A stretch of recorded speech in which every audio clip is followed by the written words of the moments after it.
Bonjour à tous et à toutes. Ravie d'être là parmi vous. Je suis effectivement une représentante de l'association Femmes Ingénieurs. J'en dis juste deux mots. C'est une association qui existe depuis plus de 40 ans et qui œuvre d'une part pour témoigner auprès des jeunes en milieu scolaire et même dans l'enseignement supérieur des métiers d'ingénieurs, donc tout confondu, et aussi l'autre volet d'intervention pour accompagner les femmes ingénieurs dans leur carrière professionnelle avec des mises en valeur de leur parcours.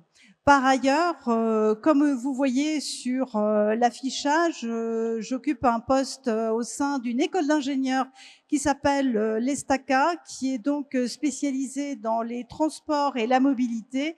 Et c'est la raison pour laquelle je m'exprime sur ce sujet, donc en ayant un focus sur l'avenir des mobilités.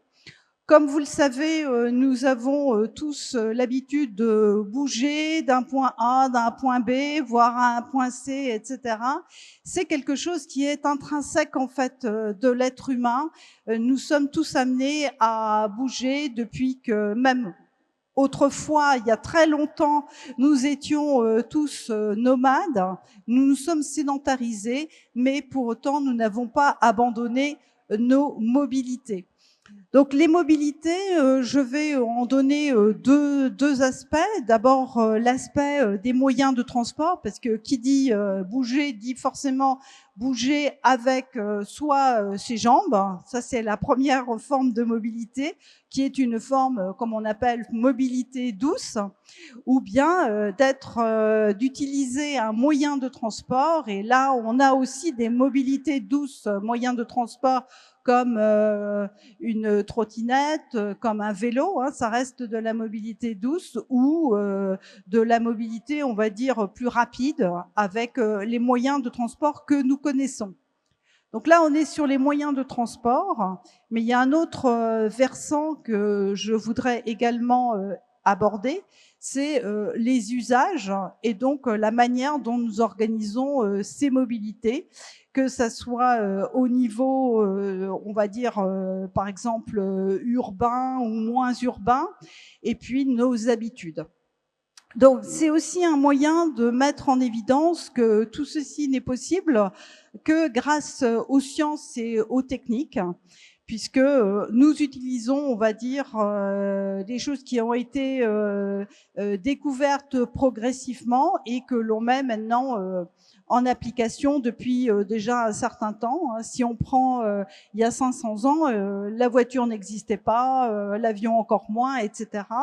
Donc on voit que tout ceci nous aide à effectuer ces mobilités. Alors, il y a quelque chose qui est très important dans les mobilités actuellement, et c'est justement le côté avenir, c'est tout l'aspect décarbonation. C'est-à-dire que par rapport à un secteur des transports qui, en France, représente à peu près 30% des gaz à effet de serre, et donc il contribue malgré lui au réchauffement climatique, eh bien, il y a une urgence effectivement sur ces sujets-là, et je le vois bien dans mon activité professionnelle. Il n'y a pas un seul jour où on n'en parle pas. Mais on n'oublie pas non plus de travailler sur le confort des passagers, des différents moyens de transport. Donc on va dire que ce sont vraiment les deux sujets en fait qui tirent en ce moment la mobilité ou les mobilités de manière générale. Alors, je vais vous donner quelques exemples pour illustrer le propos. On a en fait classiquement, par exemple dans l'école où je travaille, donc l'ESTACA, des sujets sur lesquels on travaille plus particulièrement, donc la filière aéronautique, l'automobile, le naval, le ferroviaire et également le spatial. Bon, je mets un petit bémol sur le spatial parce que tout simplement les voyages interstellaires ne sont pas encore complètement à l'ordre du jour. Je ne sais pas s'ils le seront vraiment dans un avenir proche, mais ça c'est un autre sujet. Donc je reprends les moyens de transport plus classiques, on va dire, qui sont bien utilisés. Si on prend par exemple l'aéronautique, eh bien, il y a la question du carburant qu'on utilise. Et là, de plus en plus, on est en train de travailler sur des carburants synthétiques, donc qui viennent remplacer le kérosène, hein, pour parler clairement. Et il y a des travaux à la fois pour utiliser de la biomasse, hein, des choses qui viennent de la biomasse avec donc un côté circulaire, hein, puisqu'on va aller prendre du carbone qu'on va utiliser et on va le rendre, etc. Hein. On a également toujours des carburants synthétiques qui, là, c'est la recombinaison de molécules. Enfin, je ne vais pas rentrer dans le détail, mais c'est pour dire qu'il y a vraiment un gros travail là-dessus. On a également le retour, alors je me plais à le souligner parce qu'on est dans un endroit emblématique, hein, le retour du dirigeable qui en fait donne lieu à des développements pour, par exemple, transporter des choses un peu lourdes, puisque là, il s'agirait, par exemple, de dirigeables pour cargo, hein, pour transporter des objets. On a évidemment l'électrification de certains avions. Ça ne pourra pas être quelque chose qu'on pourra généraliser pour tous les avions, puisqu'on ne peut pas pour l'instant prévoir quelque chose clé en main pour traverser par exemple l'Atlantique, mais sur des vols plus courts, des vols dits domestiques, ce sont des choses qui donnent lieu à des start-up ou maintenant des entreprises plus constituées. Je donne un exemple aussi sur l'automobile. L'automobile, on est effectivement sur une électrification massive. Vous avez dû en entendre parler. 2035, interdiction des ventes de véhicules thermiques, c'est-à-dire avec un moteur à explosion classique. Donc là, on voit qu'il y a une entrée en masse des véhicules électriques. Mais à côté de ça, et c'est intéressant de le voir parce que je suis justement dans une école qui a contribué fortement à cette émergence de véhicules intermédiaires. C'est-à-dire que à côté de voitures classiques, enfin de gabarits classiques, eh bien, se dire est-ce qu'on peut pas développer des choses plus petites, peut-être moins rapides. Et c'est ce qu'on appelle les véhicules intermédiaires. Il y a eu la 3e édition du salon des véhicules intermédiaires à l'automne 2024. Également un travail important sur l'allègement des structures. L'allègement des structures, c'est aussi bien pour l'automobile, pour l'aéronautique, etc., pour justement consommer moins, toujours dans cet esprit de diminuer la consommation d'énergie. Pour tout ce qui est naval, eh bien, finalement, on voit le retour, non pas des 3 mâts, mais de ce qu'on appelle le vélique, c'est-à-dire utiliser la puissance du vent pour assister. Alors, on ne va pas forcément faire tout le voyage avec uniquement la force du vent, mais d'assister. Et il y a eu, par exemple, un bateau qui est parti de Bordeaux pour aller sur Kourou, en Guyane, pour apporter justement des éléments de la fusée Ariane 6. Ça, c'est un exemple. Et justement, il y avait des parties utilisant la force du vent avec une forme très différente de ce qu'on avait connu dans le passé avec les fameux 3 mâts.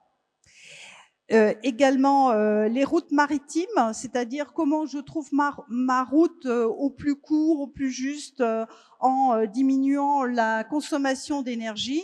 Et là, on utilise aussi beaucoup les aspects spatiaux, puisque c'est grâce aux satellites que les navires trouvent leur route de façon la plus économe en énergie. Dans le ferroviaire, on voit par exemple, aux côtés de l'amélioration, bien sûr, toujours des trains, on voit également le retour du train de nuit pour permettre justement à ceux qui le souhaitent de faire un trajet plus économe, toujours en empreinte carbone, en profitant de la nuit. Donc ça, c'était également en émergence.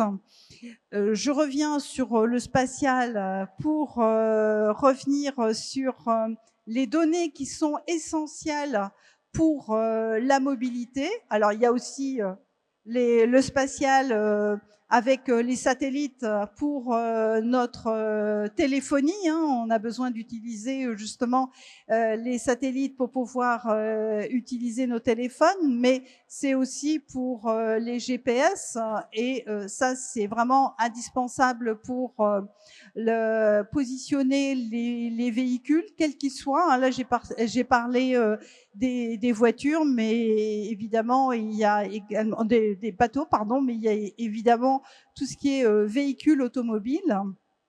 Et j'en profite pour faire un petit focus sur ce qu'on appelle les véhicules autonomes. Alors, on avait de gros espoirs il y a une dizaine d'années sur avoir rapidement des véhicules complètement autonomes. On se rend compte que la réalité est un petit peu plus complexe et au lieu d'obtenir le niveau maximum, ce qu'on appelle le niveau 5 en autonomie, bon, on est sur des schémas intermédiaires, niveau 3, etc. Mais par contre, c'est vrai qu'on utilise tout ce qui est données satellites pour justement positionner tous ces véhicules dans une recherche d'autonomie de plus en plus forte.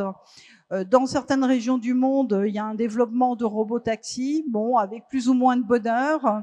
Il y a aussi des essais de, je pense à ça, ce qu'on appelle les eVTOL, les taxis volants. Donc, on a avec une partie ou pas d'autonomie, puisque on a la déclinaison classique des drones, qui peuvent être des drones complètement autonomes, y compris ce qu'on appelle des drones sous l'eau.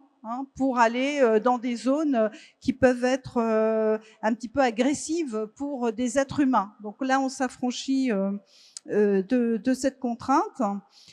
Également, je reviens sur les usages, parce que là, on a aussi besoin non seulement de sciences, on va dire entre guillemets dures, les sciences de l'ingénieur classiques, mais aussi de sciences humaines, pour mieux comprendre comment les gens se déplacent.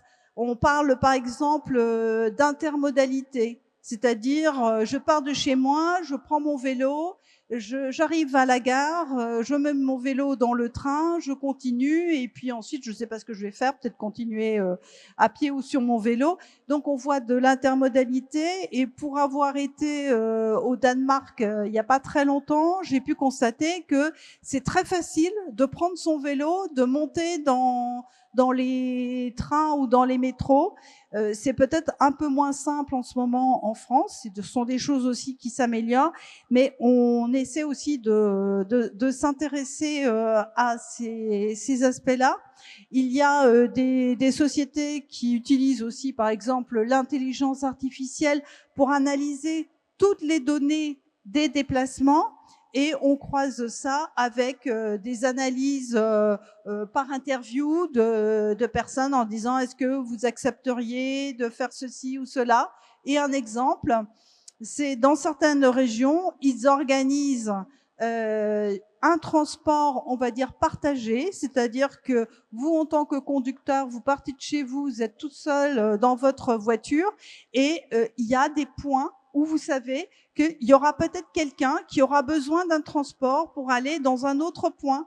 Et donc, le conducteur va être rémunéré, alors pas des 100 et des 1000, mais on va dire rémunéré, et la personne qui accepte de monter dans la voiture va être transportée gratuitement. Ça, ce sont des choses qui se développent dans différentes régions.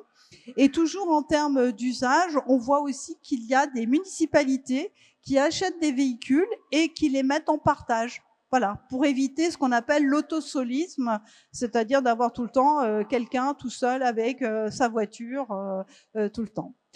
Voilà, je vous ai donné un petit aperçu de certaines tendances dans la mobilité pour justement avoir une moins